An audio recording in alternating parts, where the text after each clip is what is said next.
कोल्हापुरातील परीघ पुलाखाली रस्त्याचं काम सुरू झालंय। त्यामुळे एका बाजूचा बोगदा बंद ठेवून केवळ एकाच बाजूच्या 15 फुटाच्या बोगद्यातून वाहतूक सुरू आहे। परिणामी वारंवार वाहतूक कोंडी होतीये। त्यामुळे सध्या पुलाखालून होणारी चारचाकी वाहनांची वाहतूक बंद करावी अशी मागणी यूथ डेव्हलपमेंट फाउंडेशनने वाहतूक पोलीस निरीक्षक नंदकुमार मोरे यांच्याकडे केली आहे। कोल्हापुरातील बाबूभाई परीघ पुलाखालील रस्त्याची दुरुस्ती आणि सांडपाणी निर्गतीकरणाचं काम सुरू आहे। त्यामुळे सध्या परीघ पुलाखालील एका बाजूचा बोगदा वाहतुकीसाठी खुला आहे।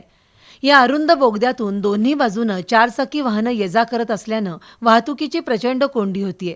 शिवाय शाहूपुरी रेल्वे फाटकाजवळ पादचारी उड्डाण पूल नसल्यानं नागरिकांनाही पुलाखालून चालत जावं लागतं। एकाच बाजूच्या बोगद्यातून वाहतूक सुरू असल्यानं अनेक वाहनं गटारीमध्ये अडकतात।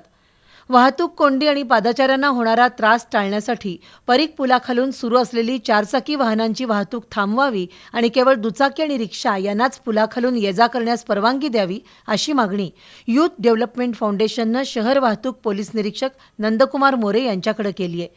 त्यानुसार प्रत्यक्ष जागेवर जाऊन पाहणी करून सकारात्मक निर्णय घेतला जाईल अशी ग्वाही पोलीस निरीक्षक नंदकुमार मोरे यांनी दिली। यावेळी चंद्रकांत कांडेकरी, राहुल चौधरी, फिरोज शेख, रतनकुमार बाणदार, सुरेंद्र माने उपस्थित होते।